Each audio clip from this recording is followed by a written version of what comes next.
Welcome back, everyone, to the Two Pointers podcast. I'm Josh. I'm Trevor. And this week we have a special guest on, Ryan Hammer, as we're going to go through breaking down last night's NBA draft. Not last night at this point, but last week's NBA draft. It feels like it was very recent. Trevor, how are you doing? Look, I told Ryan before we started, I'm best day of the week. Anytime we can talk about, I guess this is a great way to combine podcast recording day and the draft. I'm super excited. Like I also said before, I feel like I had less winners and losers than last year. People who have been here for a year now can maybe attest to that. Let me know. But I feel like I have less to say or think about this draft. I think that may change. There's a lot about this draft we'll have to wait and see on. So I'm super excited to talk about it with, like you said, awesome guest, Ryan Hammer from TikTok, Hawks Collective. Super excited to have you on, Ryan. How are you? I'm good. I appreciate y'all for having me. I know we've been trying to get this in the works for a while, but like you said, it seems like good timing. The Monday after draft. It does feel like last night. It also, at the same time, feels like it was like a year ago. So, Yeah, I stayed up way too late the night of, so yes, I am feeling the I'm glad we're not doing this. The quote yesterday, right? Talking about the draft was last night because I would be half as what I am today in terms of running on fumes. So, Exactly. but I'm super excited to talk about it. Josh, I think we just ripped the Band-Aid off. Go right into winners, losers. Before we do that, though, Ryan, tell people a little bit about yourself, just what you do. Obviously, we introduced a couple of the places, but just a few minutes, and then you also get that at the end as well, like every guest. yeah, cool. I like basketball creator for the most part. Lover of all sports, though: basketball, football, soccer. New Jersey through and through, born and raised. But I'm a Hawks fan. Atlanta. That's a long story. I'm not going to waste you guys' time with that one. Everything is New York, New Jersey sports and stuff like that, except for that, and Maryland basketball. Thanks to my older brother. But I'm happy to be here. Big draft fan, college basketball fan. Those are the two biggest things that I'm into. So, All right. Well, Josh, like I said, without further ado, let's go ahead and rip the Band-Aid off. We'll go winners first. We'll start this on a really, really light note because I feel like we'll spend a little bit more time on winners. So we're going to start, like always, guest's going to go first. Give us the first winner. Who was the biggest winner in this draft, and why was it Denver for taking Christian Brown? I'm a huge Christian Brown fan. If they didn't take Peyton Watson at 30, they'd be on here for me because I like the Kamagate pick too. It'd be like I feel like it's a crime not to go start with the Pistons. Ivy falling to 5 was the easiest pick in the draft for sure. There was nothing else they wanted. They even said that. I have a feeling that we're gonna look back in a few years like we have many times with the Kings picks. We'll get to the Kings, but but Ivy at 5 was so easy for them, and then Duran was their other guy, and I don't think people considered that enough because they thought that they were going to go for Ayton in a sign-in trade or something like that, and they need a center like that. So I don't know why no one ever really thought about it, but Duran's sitting on the board, and they kind of swindled their way into to be the third team to fill the void with the Hornets and Knicks, and they swooped in and got Duran. So having those two guys, then even Gabriel Procida, who is a decent second-round prospect from Italy, but those two guys at the top, it's tough to get guys who many consider two of the top 5, 6, 7 guys in the entire draft at those positions. So, Josh, yeah, I knew it somebody, whether somebody being one of you two, was going to do the Pistons, so I intentionally tried to not put them on my winners list, and I officially did not. So, Josh, I'm curious your thoughts on the Pistons draft. Yeah, I think they had a great draft. They got what they see as the premier talent, like Ryan said, in Ivy. They got Duran, who was probably one of the steals of the draft, who fell a little further than he probably should have. Got him for not very much stuff in the immediate future. They found two teams who just really didn't want to put rookies on their roster. Honestly, I think it's the best way to say it. And they moved into that spot. I think they did a good job. I think it bears to be seen kind of where they go from here. There was kind of the rumors of going after Ayton. Is are they going to fast track this development with Cade, or are they going to kind of slow roll it with Jalen Duran? Kind of becomes the question. But I think it was a really good night for Detroit. Feels like a roadblock moment. I have no idea whether this is going to be a roadblock or I guess a stepping stone or a stumbling block. I guess is what I'm trying to say. Is the Ayton thing, since they don't think they're going to get him possibly, or because maybe I saw the Nets odds move. You don't want the to pay Kyrie for him. Conversation. That's true. That's It's way good. more Save expensive. a lot of money. Well, also the Nets odds moved today, and I'm wondering if there's something more there with Ayton. They jumped up into the third best odds for Ayton as of today, before the Kyrie news, which we won't talk about today, unfortunately. But just the chaos around all of that situation. I don't know what's going on with the Ayton thing. They thought they were the favorite for the longest time. Josh, I'm curious who your next biggest winner is. I'm going to go very easy here and say Oklahoma City is a big winner from the draft. They got who you and I ranked as the top talent, Trevor, in the draft with Chet Holmgren at number 2. They traded up to getting a very, I think, interesting piece in Ousmane Dieng. Trading all future capital. Some people think moving 2 first-round picks was too much. I think it's a really good spot there if you've got a guy you want and you've got 30 picks in the bank for the next 5 or 6 years like OKC has. Just move it. And they're able to do that. And then also to be able to add Jalen Williams. Anytime that you can get your pick, basically, of 3 guys you want in the lottery, I think you're going to have a pretty good night. And they did. I think an interesting point to note that all 3 of those picks were protected. So, at the end of the day, they weren't unprotected first. They're not throwing at the wall. So, yeah. The way I wanted to approach it, because, again, same thing. I knew one of you 2 was going to do this. So, I was like, let me just put the thunder off. I wanted to be prepared for anarchy in case both of you went with the 2 that I was going to do. But really quick, we've been following your content for a little while. But for those that might be new here, first time hearing you, etc., obviously we'll talk about in the description as well as towards the end. We'll talk about where we can find you. But did the Thunder get your number 1 guy at 2? If I was a GM, he's my number 1. So I put a big board out. Obviously, Paolo was my number 1. I think just because of how easily I foresee him being successful in the league, and I am very high on Chet as well. I'm a Chet truther. I defend him very often. As you guys know, people in social media like to attack him for many reasons. But if I was drafting number 1 in the draft, I'd take Chet. So I would say yes. And they were definitely always eyeing up Chet. He was always eyeing up OKC. He even withheld his medicals from Orlando to make sure they didn't take him at 1, which is insane to me. But I do agree with you guys on that one. Good. That's what we thought. We were also Chet truthers, so we wanted to get that out there to be like, whether you have him 1 or 2, it sounds like you went 2 different directions with it. Either way, he's not 3. It's kind of the big takeaway there. Really quickly on one of mine, because like I said, I wanted to just kind of pivot from the 2 that I feel like we're going to come up regardless. I have a couple of other ones that aren't specifically a team related. We'll get to those in a second. But the Houston Rockets, I think, regardless of how the 1 and 2 thing happened with the shock of Paolo, whether we think it's a shock or not, you still get a top 3 guy. It's not like they fell out. It's not like they went and traded back or anything like that. They got Jabari Smith. Great. Obviously not the situation that they, for months, were thinking, oh, Paolo's going to be our guy. No big deal, right? But Jabari Smith, I think, is a great fit. Obviously, they'll figure out the point guard situation moving forward. I love the Tari Eason connection. We had a good friend of the show, James Piercy, on. He talked about the connection with Seattle. I am not shocked. I was like, if Tari's there after all the things he told us about the Seattle connection with all the people there, if he's on the board, they're taking him, and I had to just believe it. I was like, that it just makes too much sense, and they did exactly that. And then one of my guys we'll talk about later a little bit more, but Ty Washington at 29, at that point you're taking a guy that's not 29th best in this draft class. You're taking him way, way lower than he should have been. So I think people are just going to throw around all these top teams or whatever and be like, oh, yeah, this team won, that team won, maybe a couple here. But I just think the Rockets had a really good draft. Care to comment? Anything about that, Ryan? Any contrary? Any thoughts on this? I definitely agree. The Tari thing is interesting because I was on the page yes, they need a guy like that's going to do things that no one else in the roster does, but does he fit their timeline? I guess he does in a sense. A year or 2 off is not going to make a big difference. I actually thought they would have considered Ty at 17. I like Ty also.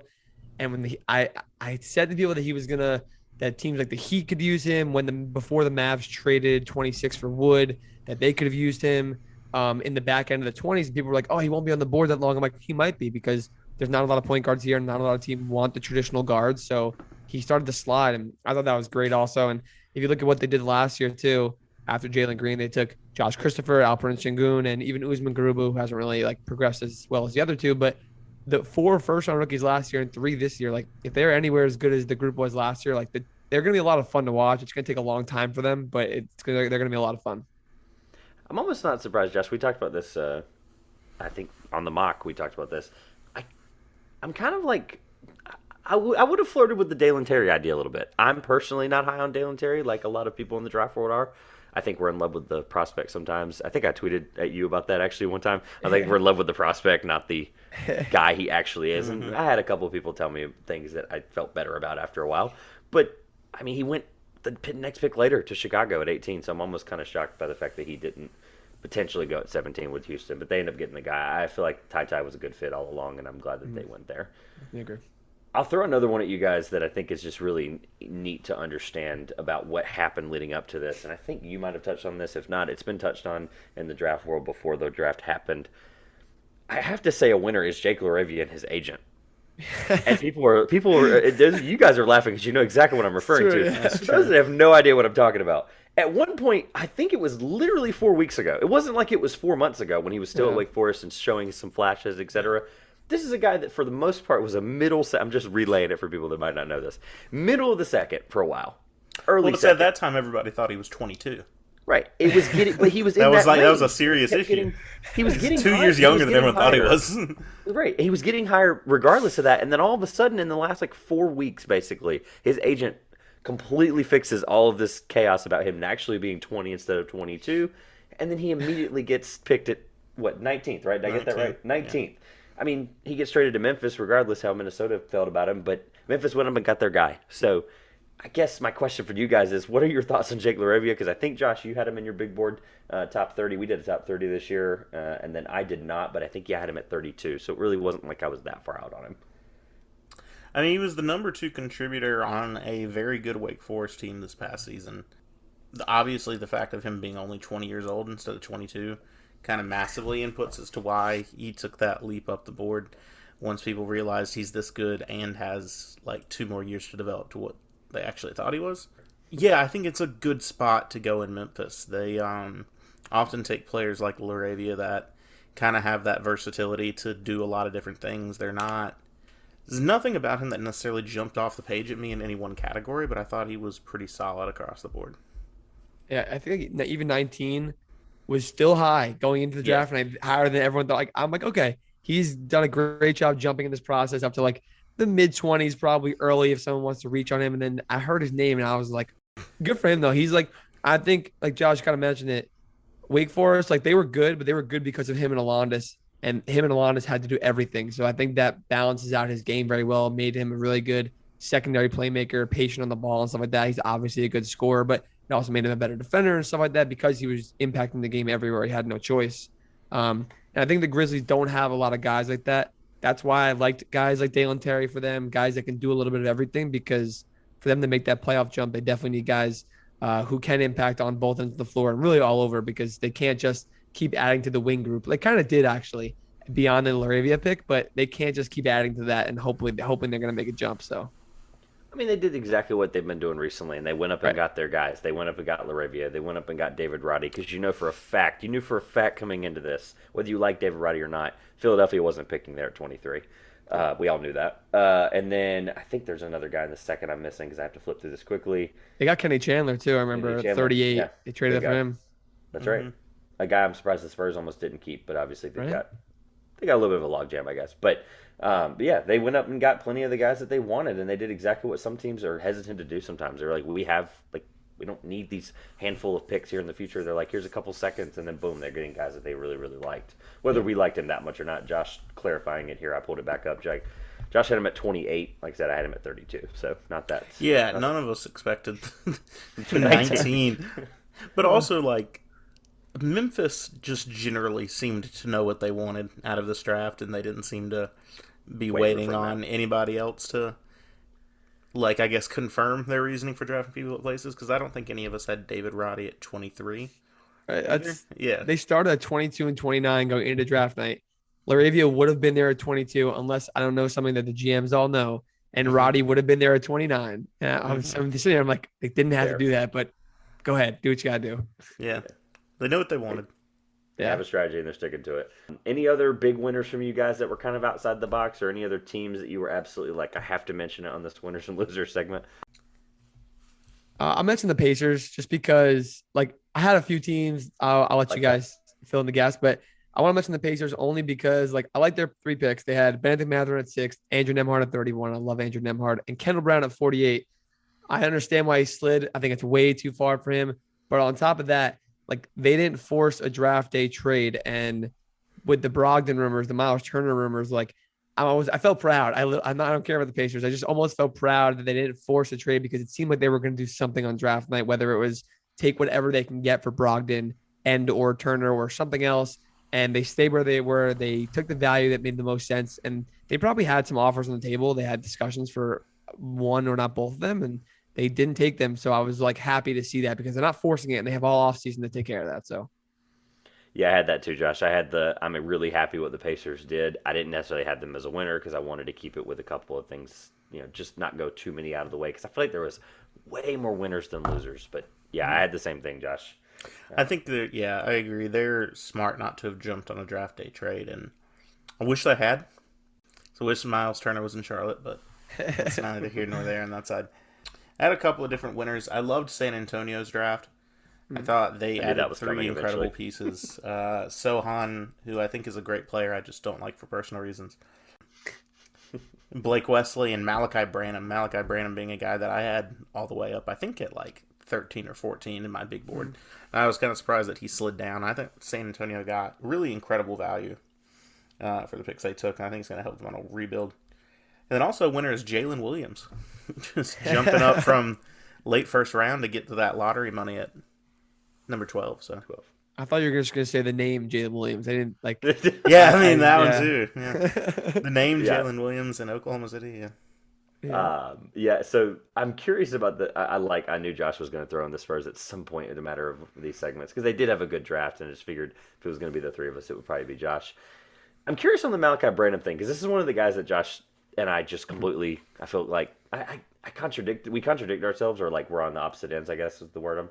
He had him at 13. I had him at 23. I'm one of the lower in the draft community on Malachi Branham. And he went exactly where I felt like he should have gone, in that 20 to 23 range. So where did you have him? And I'm just curious if you felt like that was good value.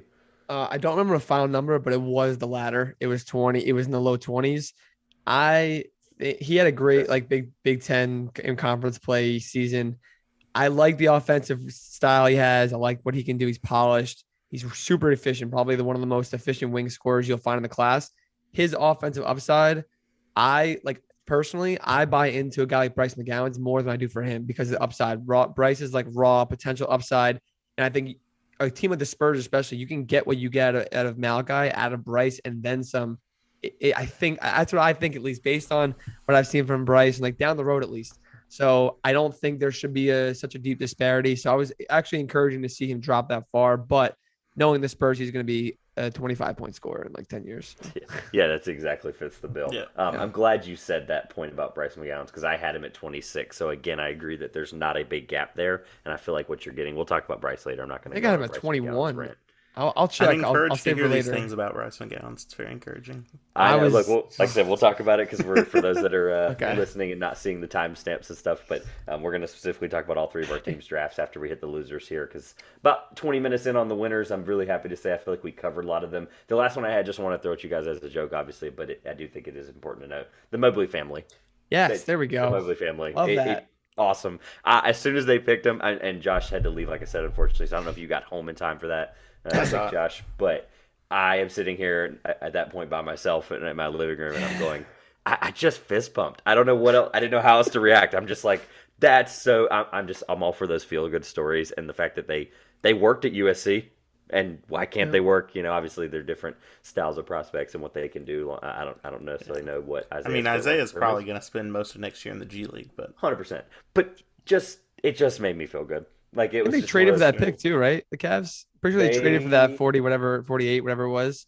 They had. You have to flip here. They had an early and a late, and I think they traded for that one at 40 something. That's why they took them. Which is like when they did that, I was like, I literally changed my whole entire mock. I was like, they're getting Isaiah 100%. Oh, you called it then. See, that's I did, yeah, but for the last pick, it was like 58 or 57 or something like that. Oh, gotcha. Yeah. So then 40, at 49 they took him. It looks like it must have been pre-draft. I think you're right. I think it was pre-draft. It was a second rounder. Yeah. So they did take him, and it was feel good story. Really happy to say. I'll skip my other one because it was Duke. Because Duke got a bunch of guys again, 4 in the first and 1 in the second. So we'll skip Duke. All right. So you guys North Carolina State fans, right? Yeah. So it worked out really well for the opposite there. just so I know. I graduated from UNC, so okay. Just so I know we can all hate on Duke then. That's pretty easy. Yeah, that's fine. Nice. That's why I skipped him. That's encouraging. I was like, that is a winner if you think about it. Paolo going 1 unexpectedly. Mark Williams, AJ Griffin, Wendell Moore, by the way. A lot of people didn't see that coming. Some people did, but then Trevor Keels going 42. I was like, You can't call them losers. They had a good draft. I mean, Duke had a good draft. Shocking. I mean, they're losers because they don't get to keep any of those guys for next season. But That's true. All right. Well, that's a great way to segue to losers because I didn't have a ton of losers. So I'm going to open it up to you guys. I have a feeling you're going to take one of mine immediately. But who do we have, Ryan, as the biggest loser? I'm gonna go a little off the radar here, I guess. Uh-oh. I'm gonna go with OTE, Overtime Elite League.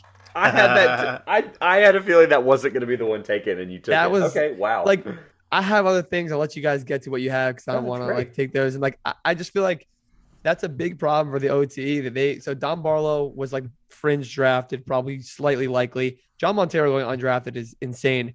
I think it really shows what the front offices are thinking about the OTE, and at least there are questions in it where the Thompson twins next year are going to be lottery picks, top 10 picks, maybe even top 5 picks. But this is not a good start for OTE, and like guys are going to start to go away from it. And I'm not saying the Thompson twins are going anywhere because they probably get paid very handsomely down there and they probably do a lot of fun things and stuff like that. But I just think it's going to deter prospects from going there for a long time. And it's going to take even longer for the OTE to get the respect that they want. I think longer than everyone else expected, longer than I expected, because I thought those are 2 draft-worthy prospects. They both found homes with the Knicks and the Spurs, probably going to be NBA players long-term, and they should be fine next year. Great fits, But for sure. it's still definitely a big concern for them. So, Yeah, I think the fit was a great point. Josh, I know we've talked about Overtime Elite a couple of times here and there. We've made our thoughts pretty clear, but we haven't talked about it in a while. So I guess this is your moment. Are you shocked by this? Where are you at? Where are you I at? I haven't been paying attention to OT apparently like the GMs There you haven't. I remember the last time we talked about them was about a year ago, and they had no plans for how they were going to have players have competitions. They had no plans for how they were going to fund the league and fund all the money they were paying people.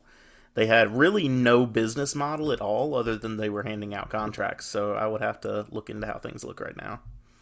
Either way, though, it's 2 guys that were, like you said, worthy, per se. I think Montero more than Don Barlow, but I can't believe some GM didn't look at Montero's, international stuff and go, he can pass. Like, he can really pass. Like, I'm just shocked. And the Don Barlow one, I was never high on him. I don't think I had him.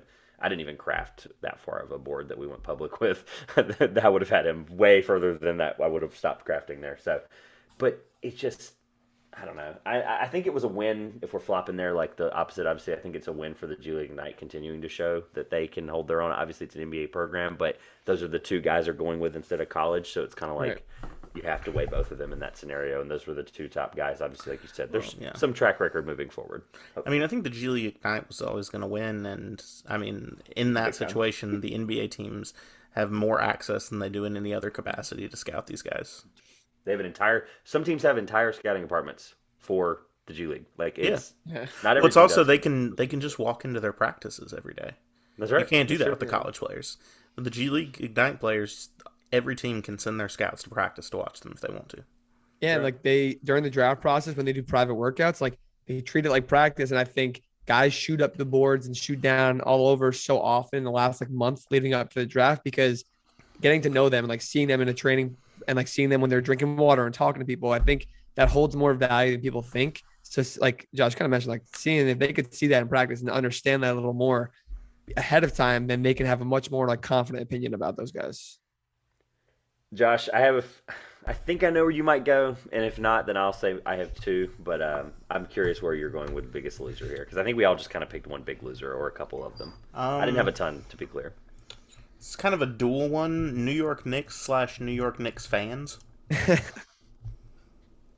Okay. I mean, that's a pretty recurring one, but tell us more. Excited to hear this. Did the Knicks? Can anyone remind me? I don't recall. The Knicks didn't take anyone in the first round. Correct. Correct. They traded everything away. In the same way as Charlotte, their compensation for that wasn't particularly high. Part of it was just offloading Kemba Walker's contract was a huge part of that compensation, was getting rid of a player. For a team that had as bad a year as the Knicks had this past season, with one of the only bright spots they've had in the past couple of years being Julius Randle not working out and wanting to leave, to not take a young player to build around, maybe they have some great plan. It seems like their plan is Jalen Brunson, and more power to them if that's what it is. But like that's demoralizing for a fan base because it kind of just makes you feel like, what kind of hope do you have for the future? I mean, I guess just RJ and Brunson are bust, I guess, is the plan. Where does that get you? Where does that get them? Well, that's kind of my point. Maybe? Like, yeah, I'm with you. yeah, Yeah.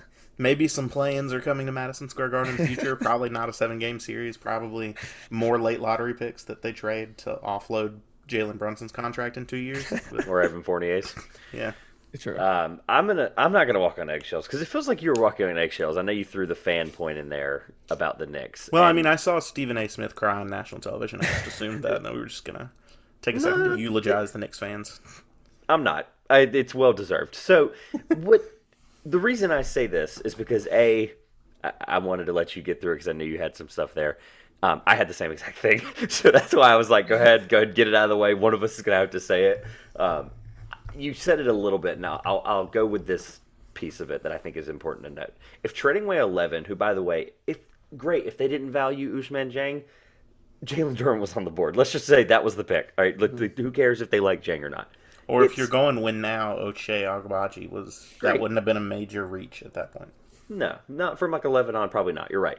But if you're and you kind of said it, but here's why I want to like hammer down why I think it was a big loser is if trading away 11. And look, this is not. Please, people out there, don't aggregate this. This is not a Jalen Brunson diss.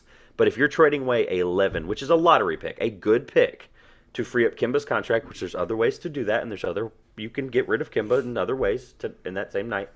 Charlotte would have taken him. I'm so sick of hearing that. Anyway, he's going to end up there at the end of the offseason. I'm just saying.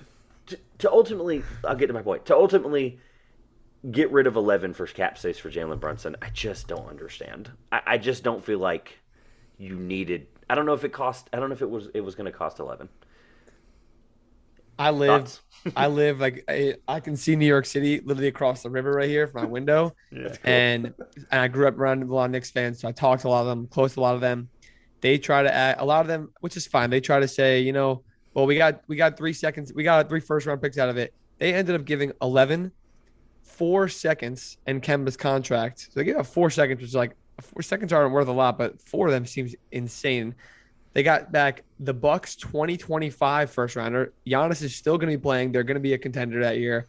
Plus 2 of the Thunder picks, but they're heavily protected outside like lottery. And then one of them's like top 18 or something like that. Like they're insanely protected where you're never going to get a pick 11 out of either of those 3. And you give up 4 seconds out of it. Like it's not those people say like, oh, we got 3 first-round picks. I'm like, no, you don't. You have 3 late first-round picks. That's what you have. You got 3 30th overall picks. Like that's not the same. Yeah, no, it's not the same thing. And I can't.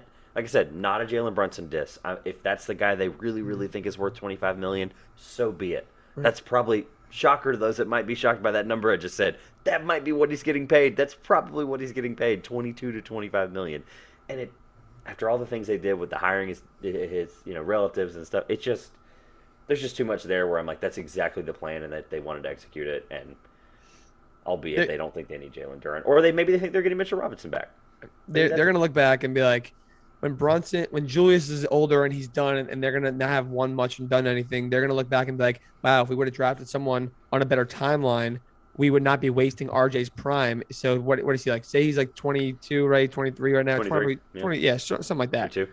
When he's 26 in a few years and this experiment is all done with Brunson, whatever, even if Brunson's still on the team, they're going to be like, wow, RJ's in his prime right now. And maybe he wants to leave at that point. You never even know. Probably not. But they're going to be like, wow, we don't have another guy we compare next to him who's a couple years younger than him that has blossomed into a nice second option. They're not going to have that because of situations like this. And it's just unfortunate because it's like you're talking about the money piece of it too. The 11th overall pick is going to cost you less than Jalen Brunson. Now, obviously, there's not a point guard there that's worth that. But if you're just thinking money long term, they obviously didn't want to close the Kyrie door. And as we're recording this on Monday, June 27th, first time I've said that, the Kyrie situation has changed completely, the landscape of that. So I don't know. I'm glad we all had it because I'm pretty sure we probably all did. At least Josh and I did. So glad you did too. I'll throw this one out there, and if there's any other ones you guys want to hit quickly, then we go into our teams, etc. We're doing great on time. I don't know why I'm trying to get through this, but barring major medical issues that come out in the next couple of months, every team that passed on EJ Liddell deserves to be considered a loser after the NBA draft. Especially the playoff teams that are like teams that are they know they're gonna be in the playoffs and contending. 100%. I'm glad that's a good angle because honestly, even, just any team could use EJ Liddell. He's just a mature, intelligent adult in the room winner, and does things, and he has longer length than 6'8" at small, like a small power forward. There's just too many things where like New Orleans, I saw all these like things floating around about like he's going to be Herb Jones again, where they're going to get another all rookie second team guy in the second round, which could happen. Yeah. I want to put the asterisk right now before people like see this in a couple of months and they're like, well, he turned out because he had he had a bad hip or whatever. I'm not wishing anything on that guy. Obviously, I'm just making sure that I say that barring anything that we don't know right this moment, it's just idiotic that teams would spend like 41 picks. I just don't. Well, let's just be real. Obviously, he's not going in the top 10, but 31 picks, 30 picks, whatever. That's just crazy to me. So, where did you have EJ Liddell? I know that I remember seeing some stuff about EJ Liddell from you, but was there somewhere where you were like, I'm just floored by that? Because I had him at 16. I had him at 26, but like a high 26. If that makes more sense, because 26 is 26. High 26. But I had him as the first guy in the fourth tier behind like high upside guys like Blake Wesley and like Bryce McGowan and stuff like that. Okay. I had him ahead of like Mark Williams, ahead of Nikola Jovic, ahead of Kendall Brown. I just like it's so easy to buy into what he offers. He's almost like an undersized big. Like he can shoot the ball. He's a really good shot blocker at his size. He's a freak athlete. Like he was jumping out of the gym on the vertical test and all the drills and the combine stuff. And I just like teams like the Sixers, the Heat, even like the Grizzlies that are like these teams want to win a championship the next 2 or 3 years, even 1 year for most of them. Like it's crazy to me. It is absolutely crazy that these teams didn't. They probably considered it, like you said, unless something's wrong. But the Pelicans are a playoff team also. So when they saw him on the board, they're like, you guys are all screwed, basically. So. Yeah, Josh, you have him at 20. So, I mean, we all are in the same boat there. Like, I was the highest on him, 16, 20, and 26. Not that big of a range. That's somewhere where he should have gone, is ultimately my point here.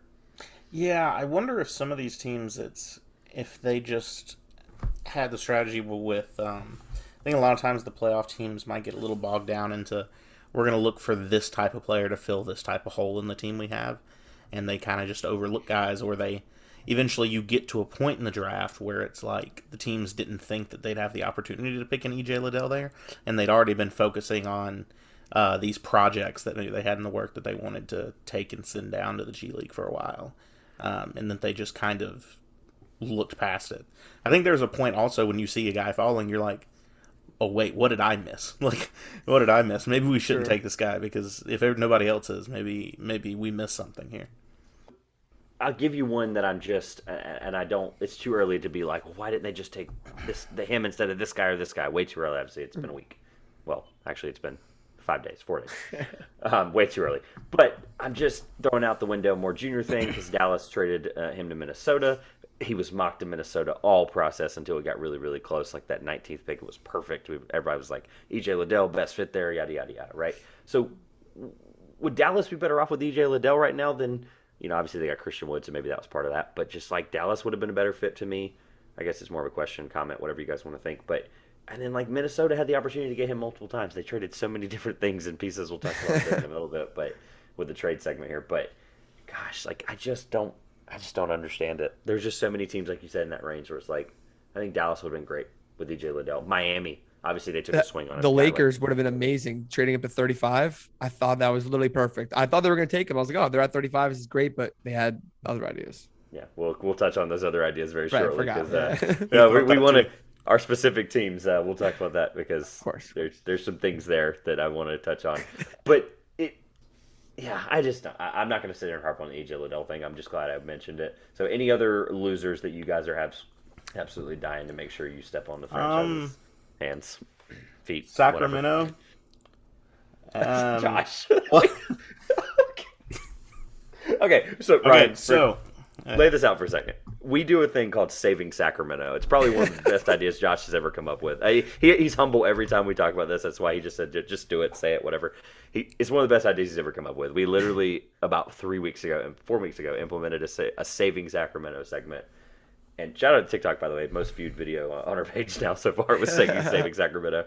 But we just, every week, we have a different, Josh comes up with a scenario where it's like we've talked about the Richaun Holmes situation. We've talked about what we would do it for. And then we talked about maybe what we would do it for if we didn't take the pick. Yeah, it was kind of sparked with when the rumors came out about a month ago that Sacramento wanted to trade the 4 because they thought they were a win-now team. And so that's where the It's Not a good saying we're getting series. GM jobs. The series Yeah. is never going to end. It's literally never No, going to it's end. not. So you're good. it is. Yeah, not Okay. saying we're actually getting GM jobs here. To be clear, like this is not the goal. It's We just, are publicly vouching for it, but the Kings are not going to be the team that does it. Is the whole point here. we're just letting them know that like we're here if they want.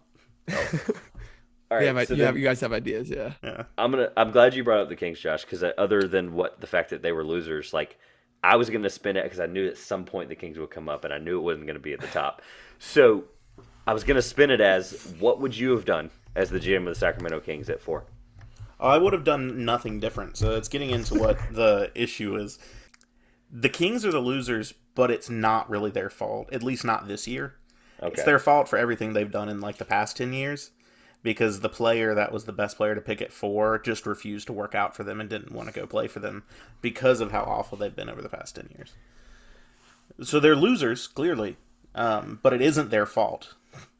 So you're literally just calling them a loser, technically, for circumstantial reasons. Ryan, what would you have done differently? It doesn't have to be their fault for them to be a loser. They just lost. That's a good point. He said the roster, what they have is set up for them to fail at 4. When the lottery happened, I saw them 4 and I was like, they are screwed. They are literally screwed. Like we all knew it was 3 and then Ivy, 3 and then we knew it for so long, and I was like, oh, I feel so bad.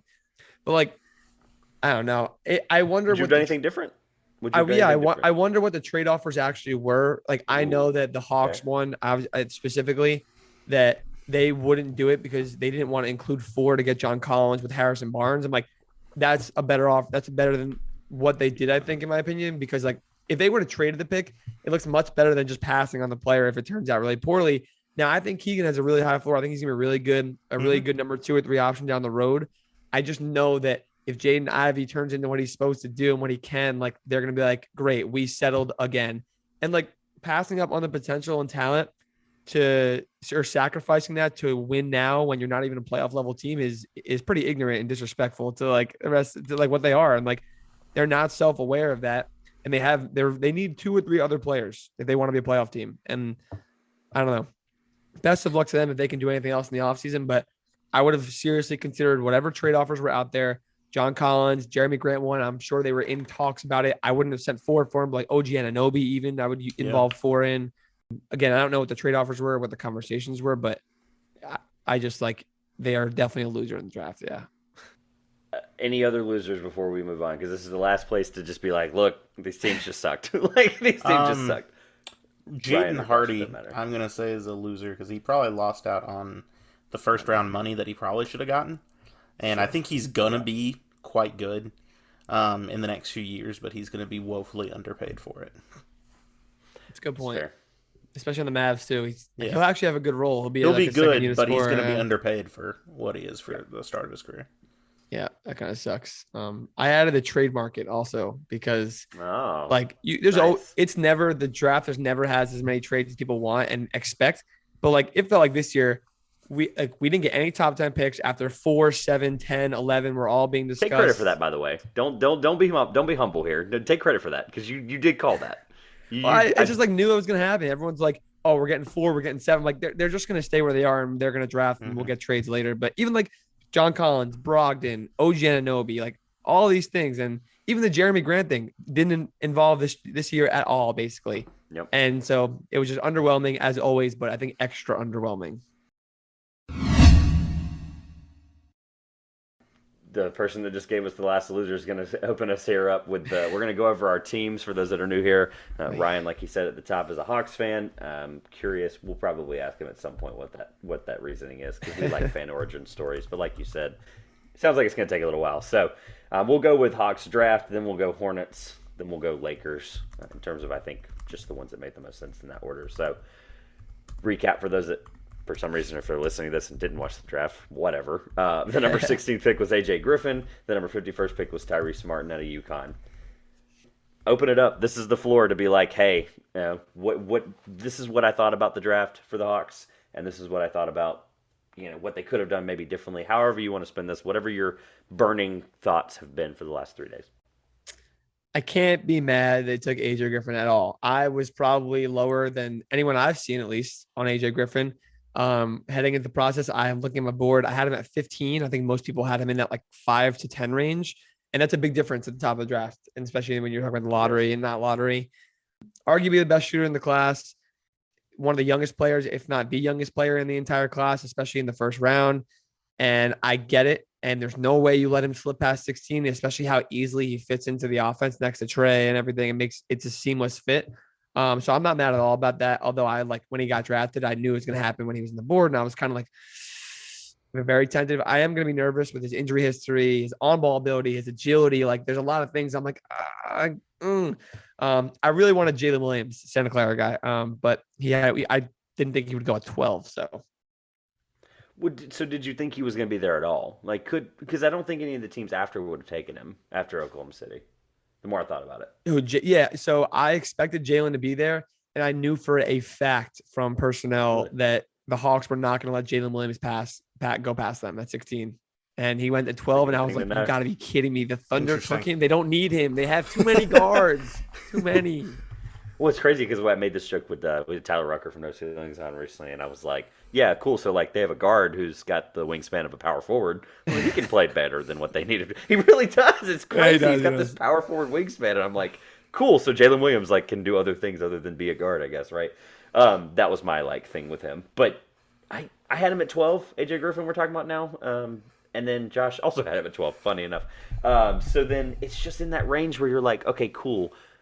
I agree. Some of that stuff with the physicality may be off there, but like he's 18, and if he gets even 70% of what he could have been with the injuries in high school and the injury, small injury at Duke, it's like, what is his worst case scenario? Like a 41% 3-point shooter? I mean, right? Like, he's going to score 10 to 12 points a game at minimum at his peak, like absolute floor. He's going to score double digits. I'm like, all right, I'll take that. Do you like the fit ultimately? Yeah, like it's like I said, seamless fit. The way the Hawks offense is built right now, which I don't agree is good for our contending purposes, but it's a good team. It's good enough.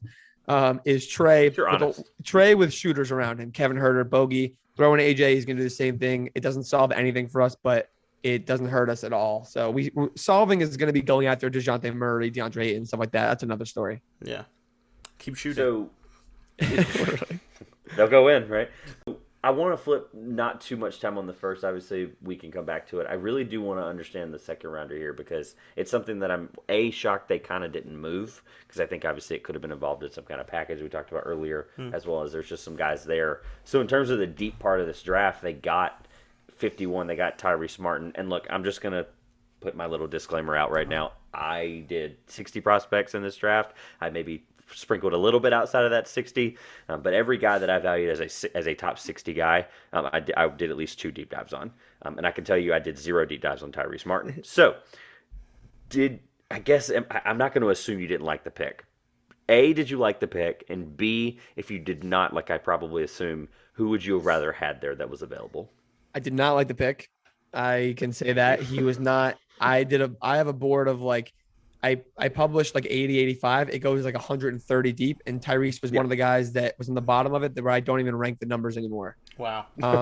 He's an experienced guy. Like they want as Landry Fields, who's our new young GM, whiz GM. Love Landry Fields. So do I. I do love him. But he was like, Tyrese is just a dog, like which he does. Dog mentality. He's gritty. He's going to do a lot of the dirty work. But like, I just don't know if he's going to be playable on an NBA roster to play enough to have that level of impact where we can appreciate that. It's kind of like reminds me of like a poor version of how Matisse Thybulle does a lot, but he can never play offense enough to be an all NBA defensive person. Where Tyrese is never going to be to the caliber all around to be an NBA rotational guy. I think that's my problem. I love Josh Minot, and he was on the board. I think he went next or where we were at 44. Love Josh Minot. Kendall Brown there would have been a dream also. So Josh Minot and Kendall Brown, I was convinced they were going to take one of those guys. I was like, oh, this is a no-brainer. We need some athleticism on the wing. This is awesome. We need some size. And they decided – I saw Ryan Rollins. I wasn't mad. And then I saw they traded out, and I was like, you got to be kidding me. So, yeah, the Tyrese Martin thing's fun. It reminds me of a little bit of is it Amari Spellman, right? That was a couple years ago. That kind of guy in the second round, like you take a swing, didn't work. I'm not going to – the fact that I can remember Amari Spellman's name should be American for some people. But – it's that kind of guy in that kind of range. I didn't even think about the possibility at 44. I was just going right off of what they had at 51. But I mean, you get a swap with Golden State. They knew if that was their guy, it's Right. exactly what you thought it was going to be. That was their guy. You're not taking him at 44 if you can get the Warriors to go. We like Ryan Rollins. He was our 28th guy. We'll take him there. It's like great. That's how the draft works. That's why the second round had way more trades this year. So back to AJ Griffin really quick. Josh, we both had him at 12. Are you happy with the fit at 12, Josh? Or where are you with AJ Griffin? I was very open in that. I don't like AJ Griffin because I think the comparison I've done, and I promise it's not just because he went to Duke, but I've had a lot of Cam Reddish concerns about AJ Griffin, and it's just another thing that could be a Hawks issue going forward. Just like Cam Reddish did at Duke, AJ Griffin tended to get lost out in the play. It was a lot of times you would forget he was there. He didn't impact the game very much, and it just wasn't very clear that he was doing much of anything. And I think that's just my concern, that if he doesn't gain enough assertiveness or polish his game up a little bit more, that he could be basically a Cam Reddish kind of bust. Somebody, and the reason I threw and look, all the AJ Griffin stuff is fair. I mean, I don't. My problem is I had him at 12 and I wanted him to be lower, and I said this verbatim a few weeks ago. I think it was on the mock, but if not before that, I was like, hey, I'm a guy that actually values him at 15 to 16, but don't actually want to be the guy publicly to swallow that pill. He went where I thought he actually should have gone, and I should have swallowed the pill. There's a couple guys there that I would have taken. Justin Lewis, I'm talking 51 because obviously they traded out of 44 at that point. We knew. I like Julian I can always get his name messed up. Julian Champagne? I think it's Champagne. I don't even. Yeah, something like that. Yeah, it's one of those names that I like the guy and I hate pronouncing the name, and it's my worst nightmare in the draft cycle. I like Hugo Basson there, Tevin Brown, Justin Lewis, Alondas Williams, all guys a couple guys we've talked about today. So at 51, I think all those guys would have been at least worth a shot from guys I like. Don't really care about the fit at 51 at that point. But anything else on the Hawks from either of you two fellas before we roll into the Hornets? Because I think the Hornets is probably going to be the one we spend most time on, and we're 45 minutes deep. So. Quick takes on what you think the free agency offseason period should look like in Atlanta? They're gonna get peanuts for John Collins because they publicly ruined the relationship, and they have to trade him at this point because why would he want to? I would never want to come back if I was him. I don't blame him, and we're gonna get probably like a first and like a young role player, and that's gonna be it. And I'm fine with that because at this point, like whatever, I don't know. We need DeJounte Murray or DeAndre, and if we don't get one, then our next season is useless. Yeah, as of right now, we're recording this at 9 p.m. Eastern on Monday, June 27th. Yeah, update Twitter. I'm being very the DeJounte thing is looking better. Hear this. I know it. And without John Collins, apparently, I'm like, get a Gallinari and like 3 firsts and like something. I'm like, that sounds crazy to me. That'd be a steal, but okay. Right, and I wanted to be clear on the time because people are going to hear this and he might have been traded at that point by Wednesday morning or Wednesday midnight, and they're going to be like, "But you said," and I'm like, "Just remember, we do this on Monday." So it's like, hey, as of right now, DeJounte Murray is not a Hawk. So, but good point there with the draft trades or the trade stuff specifically because I agree that John Collins' bridge was burnt both ways, and I just don't think it's repairable. Let's go and talk about the Hornets for a few minutes because the Lakers won't take a little while at all. I promise. So the buzz around. I left space out there. Why do you keep doing that? I'm 3 episodes in a row adding that in. I've added a symbol behind it every time. So anyway, the Hornets obviously eventually took Jalen Duren at 13, traded him to Detroit. 15 selected Mark Williams. They traded from 45 to 40 to select Bryce McGowens. I'm going to get my thoughts out of the way because I have made my thoughts very clear. This is more for Ryan than anybody else because if he hasn't checked out any of the stuff, great, no big deal. I've been Mark Williams' truther all year, had him at 9 most of the year, and then quietly crept him down a little. Actually, just kidding. I finished him back at 9 again. Sorry. So Mark Williams at 9, and I obviously was not naive to understand he's not going there. I all year was like Mark Williams or Chuck Baji. That's the best 2 picks for the Hornets. That's what should happen. Yada yada yada. Thrilled to say that's who they got, and then I'm a Bryce McGowens truther as well. Have him in the first round, despite contrary to some other people. I have him at 26, like I said, which is a little lower. I know you said you have him at 21. So I overall am thrilled with what they got. And then you mentioned this earlier a little bit before we got to this, and I'm glad you did, they didn't get nothing for 13. Like I know Jalen Duren's a guy, but they basically were at a fork in the road, and they picked Mark Williams instead of Jalen Duren. They got a protected Nuggets first in 23 and 4 first rounders. I'm not disappointed in the value. I think they actually had a very good draft. y'all can go right ahead. I'm done on the Hornets because that is all I had to say. The moment it happened, I was like, that it's going to be 30 seconds from me. So, Josh, go right ahead. Josh is the Hornets fan, yeah. I see your the gears going. So I'm not upset about the Hornets draft. Just to put it out there for the Hornets fan perspective, it's just kind of the order things went in, like, really messed me up on draft night a little bit. Because bringing home Mark Williams and Bryce McGowens is great, and holding a roster spot open that we don't have to throw the money towards. And I thought the return was fine. The first round pick isn't significant because we're planning on taking it. The first round pick is significant because of the first round pick that we sent to New York last year that Atlanta now holds that hasn't been conferred yet. We can't trade a future first round pick of ours in any trade package. But now that we have Denver's, we can trade Denver's. So it opens up an ability to actually trade a pick, which was the actual, I think, flexibility they were going for. But it's just the fact that Jalen Duren, who I thought was a player should have been taken way before 13, was there, and they announced that they got him, and then found out that they didn't. For those watching on YouTube, I'm going to go ahead and do this promo now. I'm pointing at it right now, the little eye in the top right corner of the YouTube video. Please click that. That is the linked video for Josh's reaction live. We got in 3 minutes time. We both got the Jalen Duren pick, the trade, the fall apart. It right here. You can. I'm going to wait 5 seconds. We're on point. It's right there. Thanks. All right, Josh. The small emotional breakdown. Okay. At some point, I was going to do that. I'm glad you let me have 5 seconds to just point and be like, yeah. Right here. Otherwise, like, it's great. I think Mark Williams will fit in really well. He's a good rim defender who's going to clearly play a lot in Steve Clifford's new offense. Steve Clifford gave Bismack Biyombo minutes much longer than he ever should have gotten them towards the end of his career. So a guy that's tall, that has a great wingspan, that can block shots, is going to play a ton in his system. McGowens, I think, will thrive in the Greensboro system for a year and then make his way into the rotation as a scorer next season, and I think that's going to be good. Yeah, I think it's just a waiting game in Charlotte still.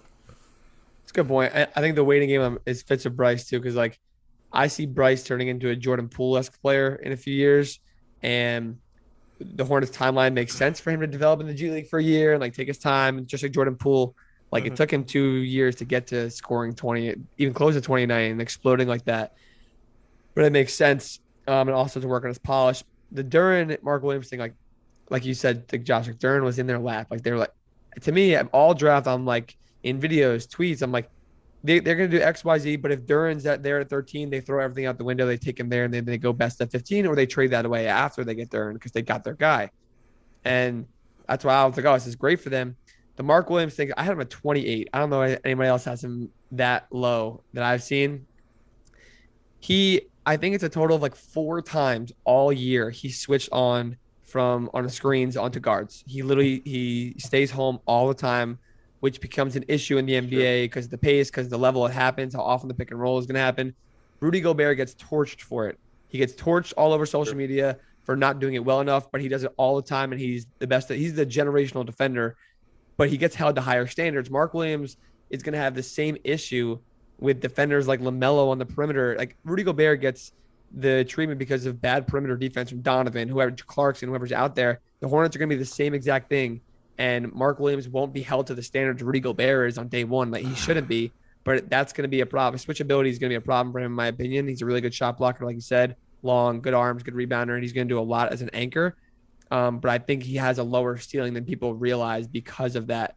And like lack of agility is a part of that. That's why he doesn't step out. At least he knows so he won't get embarrassed on the arc outside of the arc. But that was my little rant about Mark Williams. I still think they should have went Duren. I think Duren's awesome. I had him in my top 10. I think I had him like 8 or 9, but I don't know. Like you said, they could have gone Ochai at 13 and then Mark Williams at 15. They could have gotten both those guys. So laid that case out on the Bring the Sting podcast. I was like, hey, 13, 15. Nope, Cavs are and it's Cavs aren't going to take him at 14. So I think there's a lot of the Charlotte Hornets front office, and I mean Mitch Kupchak specifically, that is lying to fans intentionally. Because he's said 2 things going in, like in the post-draft media scrum, he said 2 things. 2 statements. that are nearly verbatim that don't make any sense together. One, the Hornets didn't want to add 2 young players onto the roster because that would kind of decelerate the timeline a little bit of where they wanted to go, because they're trying to contend now, obviously. They want to be in the playoffs next year. That's the plan. He then also said he doesn't expect the Hornets to make a splash in free agency. Those two don't go together. That just means you're going to have an open roster spot. So he's clearly lying about something that he's just not putting forward, and there's some alternate plan to bring in an older player than a rookie at 13. But sounds like he's setting the bar low. Is all he's setting it very low. Yeah. So that when they do anything good, he's gonna be like, look what I did. Look what I did. When he brings Kimba back, he's gonna have the fans rejoicing because they all just wish he was still there. Because there's a large part of Hornets Twitter that thinks doesn't want to re-sign Miles Bridges and thinks we would have been better off if we gave Kimba the max and didn't fire Steve Clifford the first time. I'm gonna cue in a in post. I'm gonna put a little Kimba going to Charlotte counter over us. So if you guys he's getting bought out by Detroit, later, tell me where you think he's gonna go. The screen's gonna just gonna be like one of those SpongeBob cue cards. It makes more sense than anything in the world because Charlotte's gonna want him, and they're probably the team that's gonna want him and be willing to give him the cushiest deal for it. I'll say this because I said I had nothing else, but I will say the Bryce McGowan's thing. I like the Jordan Poole comparison, whether that's a comp or not, whatever. It's a great analogy.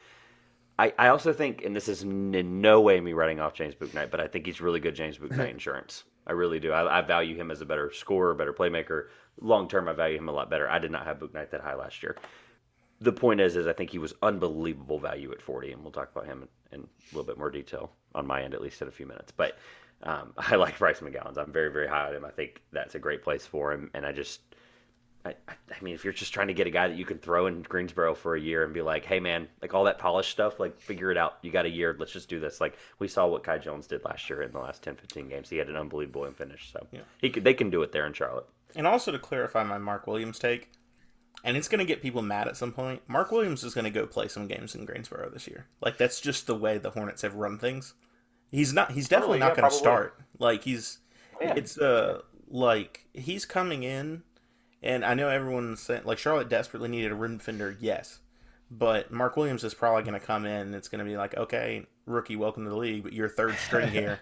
There's Mason Plumlee, and here's Kai Jones, who's been working and playing basketball professionally for a year. And now you got to make your way. You got to work your way up really now. Good. Yeah. That's a good point. I am scared, also, I will say, about the Bryce thing also, that you mentioned Bouknight. That's scary to me that Bouknight didn't get the PT that he should have gotten more PT, whether you think he's good or not. He had to get some more burn in that last year.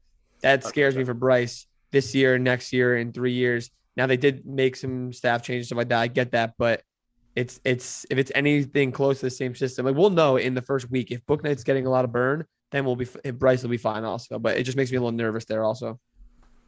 No, yeah, and I also have to say thank you, because while we're both high on Bryce McGowan, I think there's at least a realization point that he went to a place where we need to give him time. We being you and I, because we both have him. Josh, I don't remember. Superstar, day one. Let's roll. In Greensboro, I also have to say thank you. That's right. He's got the keys to the Greensboro offense.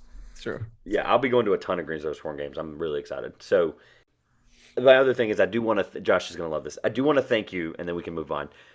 I do want to thank you for being the first person on our show this year to be contrary on Mark Williams, because most people have had him in the range we've all had him in, me being the highest of everyone.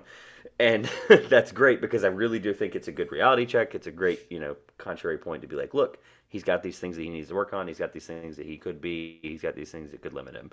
That's great. I need to hear that, because, of course, when I have a guy every year, and I have one guy every year that's just falling the sword for it, that's my guy. I appreciate the contrary, because we do need that sometimes, where it's cool, everybody all year, Mark Williams to Charlotte. It happened. But now let's be realistic.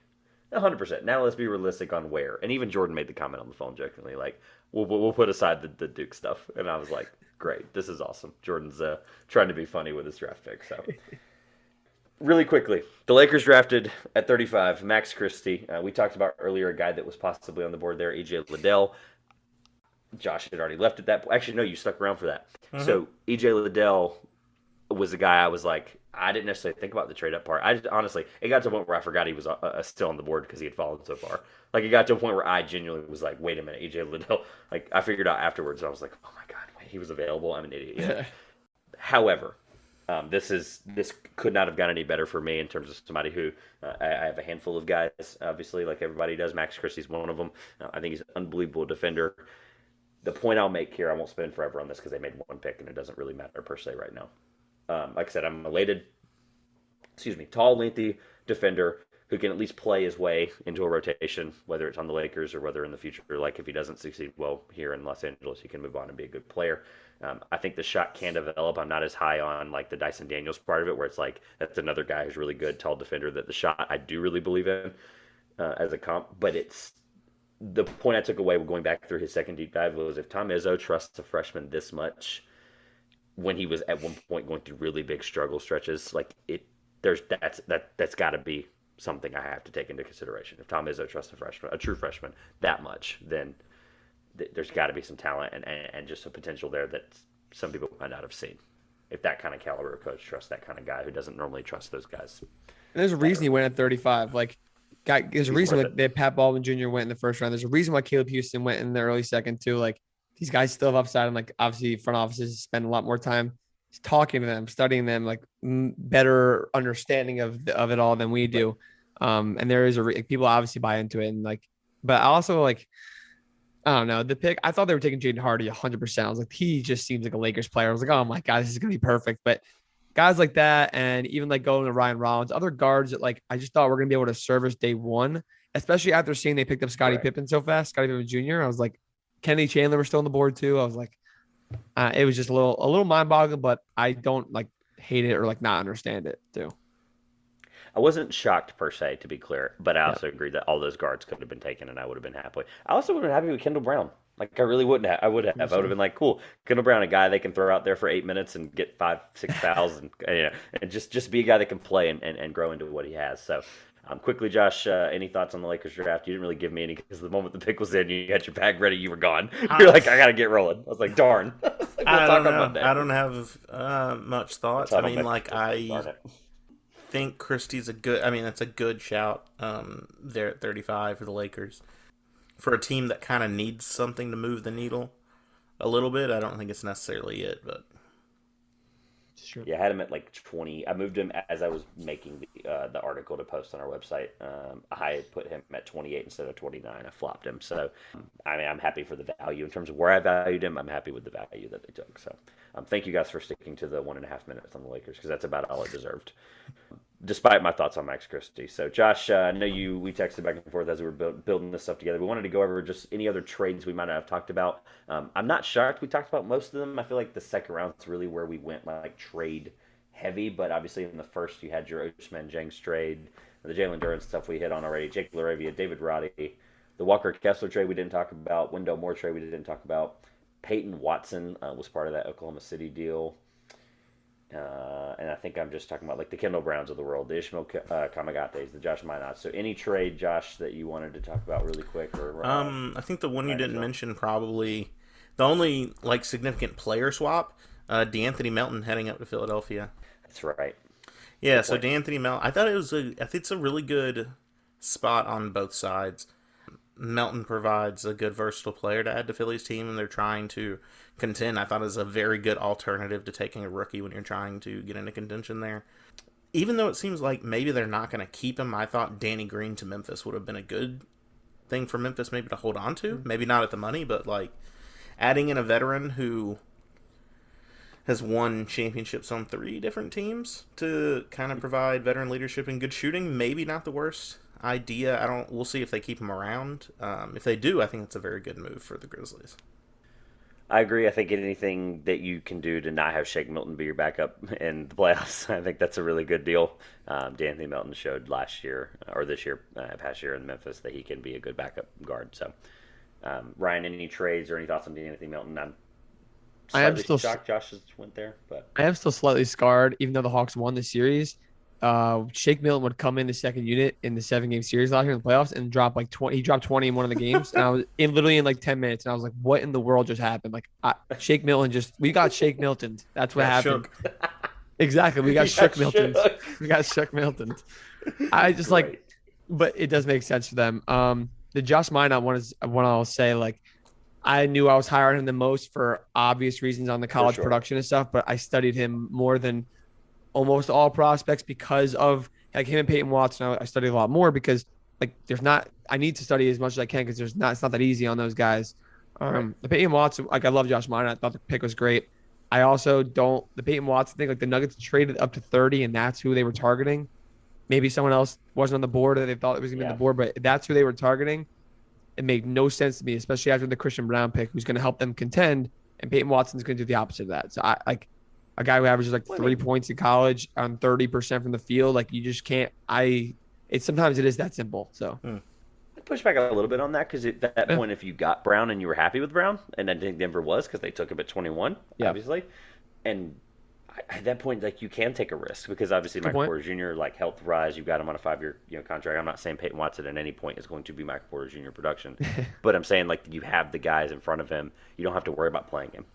No, that's a good point. And he's not. He probably won't play a single NBA minute this year. So 100%. And now I agree for the value's sake, 100%. I'm like, cool, 30. That's very odd. We did the mock where each person gets a 1, 2, 3, etc. And I was lucky enough to get the last pick, and I took Christian Coloco, who I agree I think would have been, anybody other than Peyton Watson. He was the guy I would have put there where it's like, hey, a fit, short term and long term.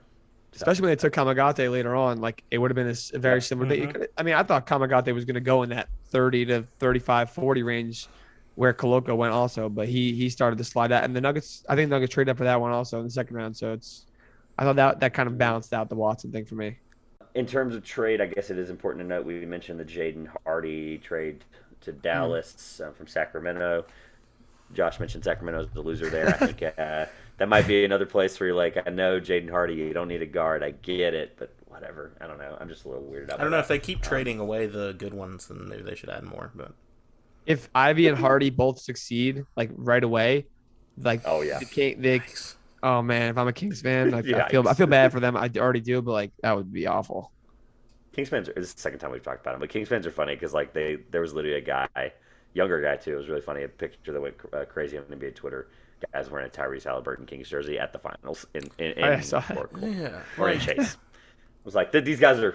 I'm still not over and it's amazing that we didn't start this segment back when they traded Halliburton.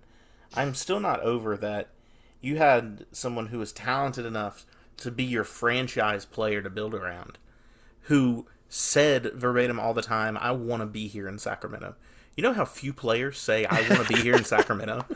They had one, and they traded him to Indiana. It just doesn't make any sense. At least De'Aaron was averaging like 28 and 7 after the trade. But like he was whoever was getting traded, the other one was going to go off, obviously. That's a good point, though. That like he literally – like I remember seeing all that stuff. He's like, I love this place. I want to turn it around here. And not against De'Aaron Fox because like he doesn't have to say that. You don't have to go above and beyond like that. But it's a good point. But he hasn't not said it. I'll digress. So, any other trades that we want to hit? Obviously, we talked about Kendall Brown, Ishmael Kamagate, Ryan Rollins. I think we've hit them all, actually. Now that I think about it. I think we've literally talked about every one of them. So Hugo Besson, the last pick of the draft. Right. I love that. I love Hugo Besson, so I love the Bucks going to get him. I think he could be in the rotation next year at some point. So that'd be cool. Shout out to the New Zealand Breakers. I didn't see anybody putting out when they put out the list of players drafted. New Zealand Breakers need to be there at 2. They had 2 drafted players. Yeah, that's right. And Luke Travers, he's in the NBL. He wasn't Breakers, but it's another NBL guy, which is pretty cool. Right. Yeah.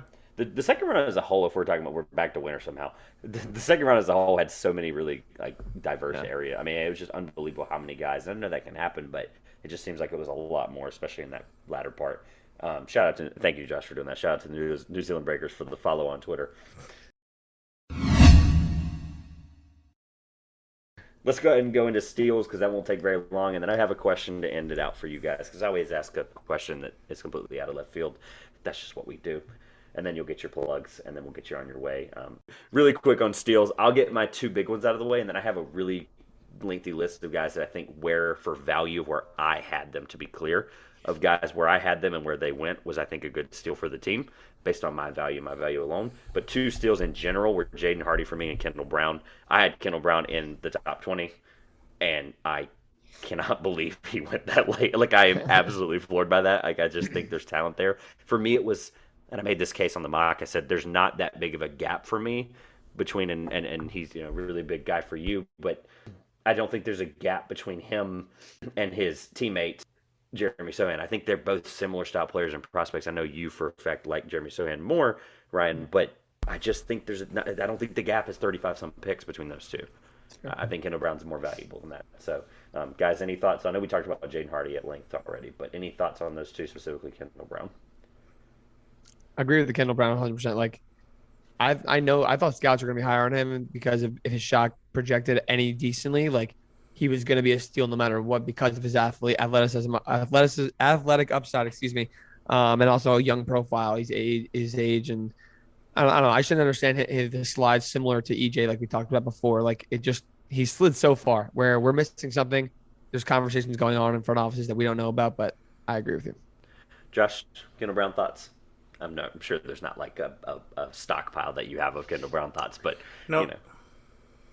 I think he went to a great place in Indiana. I really do. Not a big fan of the Baylor guys, any of them currently. All right, whatever. All right.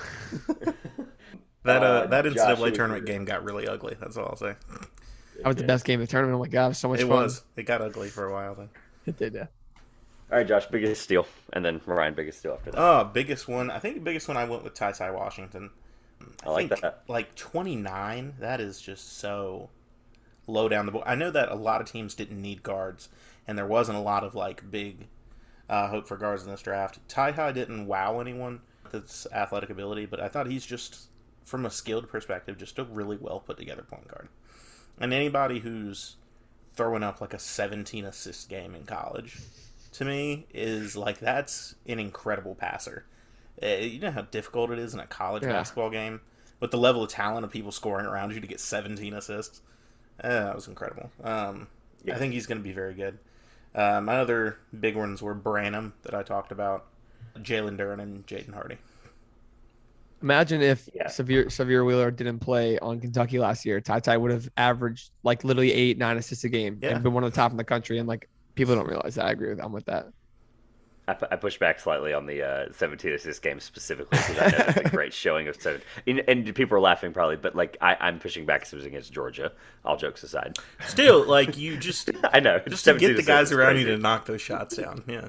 In an SEC game, if you put on the flip side, you don't tell the opponent it was an SEC game. It's an SEC game. Even if they won like 6 games all year.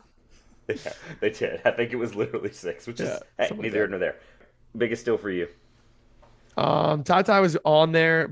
I've talked about Bryce a ton. I don't need to go into it again. Like, I'm just really confident I'm his game long term. Bryce, Josh Minot's another guy. Yeah, Josh Minot's another guy at 45. He ended up going.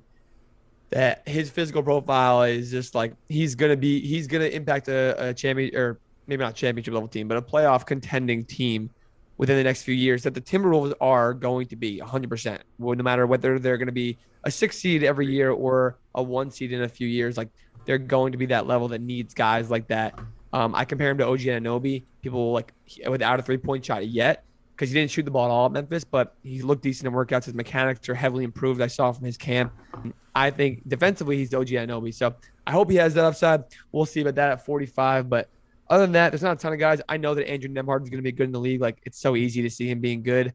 31 was exactly where I had him going, where I thought he was going to go. But at the same time, there's not going to be 31 good players in this class. There never is. So when there's 10 of them and then he's in that 10 to 15 range, like, he reminds me a lot of like Brogdon and stuff like that, who's very like underrated his whole career.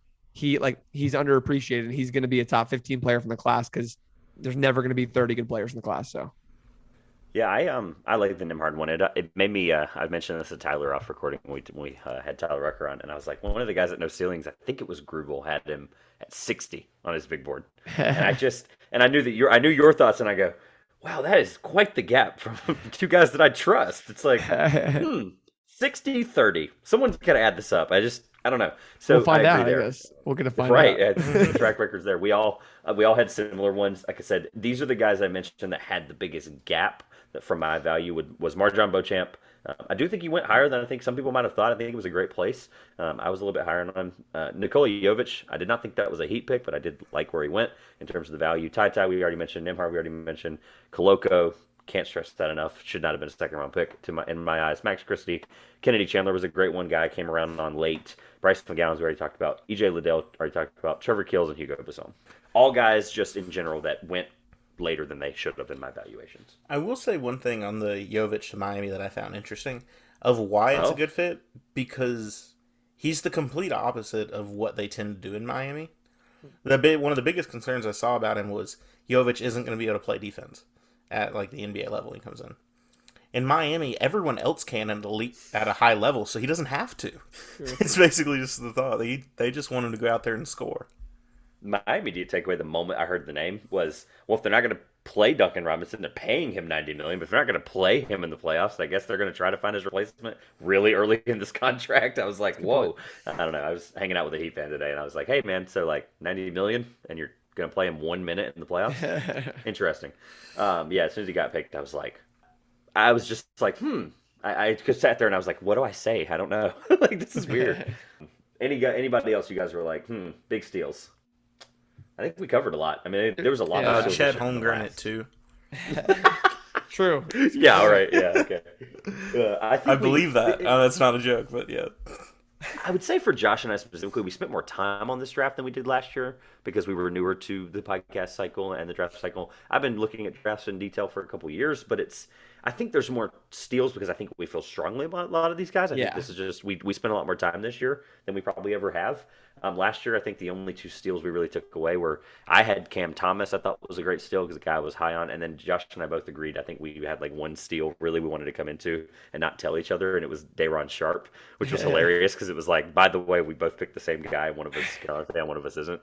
So Day'Ron Sharp was our big steal, and I think it was a quality choice. So this year, we've got plenty of guys on record who might be huge steals. So. That's a good point about like feeling good about the guys. Like I should not have watched probably like 20 hours of Josh Minot film in the last few years. Like that one you might need therapy, but okay. to a point where I've spoken to his family on Twitter too many times because they're very active on Twitter, retweeting a lot of the stuff about him.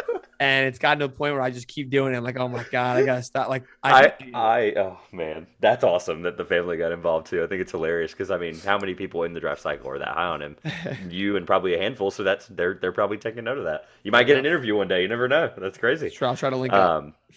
Yeah, I'll definitely send out a tweet in a couple of days that says this is a Josh Minot therapy session. This is a safe place, and just be like the only set it to where on Twitter the only reply can be. It's just me. Yeah, it's literally just me. Yeah, this is a safe place. It'll be great. Okay. 45 is a good spot for him. Really quick, I had two questions. I had one, and then we talked about this guy a little bit earlier at some point. I think you actually brought him up, Brian, but I just really quickly wanted some thoughts on him. And then I always have one question I like to throw off the wall here to kind of end this on a light note. I think he could have went nowhere better, he being Patrick Baldwin at 28 to Golden State. Where are you on, and I didn't have a chance to pull up your big board before we started this. Where do you have Patrick Baldwin, and do you think he will work out long term? I know it's a second. I have him in like the 40s, I think. I knew that a team was going to take him earlier. Same with Houston and Christie. Like I knew that was going to happen, which I get. The Warriors he's going to be good on the Warriors. Like there's just no doubt in my mind because like why wouldn't he be good on the Warriors? And that is a perfect spot. And like that's why I didn't want to call that a reach here or anywhere else. I didn't want to say like the Warriors really screwed up, even though I didn't give them a very generous grade. That was the whole draft. But they if he turns out to score to be with MPJ, a healthy MPJ, then I'm like, yep, that sounds about right. The Warriors got another one. All right. Let me check where I have Patrick Baldwin. Santa Cruz. I have him Santa Cruz. You walked eggshells with Knicks fans, and then everything else you were like, nah, what have I got to lose? So that's fine. No, that's fair. 41, by the way, was where I found. It's not 40s. It is 40s, but it's early 40s. 41. That's good. Yeah. I had him pre-tournament. I had him at 14, and then I adjusted some things, and then 20 is where I landed, just based on some potential. And just other things that I don't have time for right this moment. That was my Josh Minot, but I think it was a lot of people's Josh Minot too. So this is one that I wanted to flirt with because I think that I joked is this your big podcast ending question, or is this another play? No. It probably gets any question. So okay, I want to leave with this, and then Ryan can plug away, and we can get out of here. So it happens every year. We may not find out about it for X amount of years, right? Or we hear about it pre-cycle. And what I'm referring to is the first round promise. Who in the world got the first round promise this year? Because here's before you say anything, either of you, here's where I went immediately, and I went, wait a minute, this guy went second. Was Andrew Nembhard, Caleb Houston, Max Christie, Jalen Williams, all guys that went literally 31, 32, 33, 34, 35, all guys that I thought were getting first-round promises, right? Patrick Baldwin aside, because I think that was just the Warriors taking a good fit there.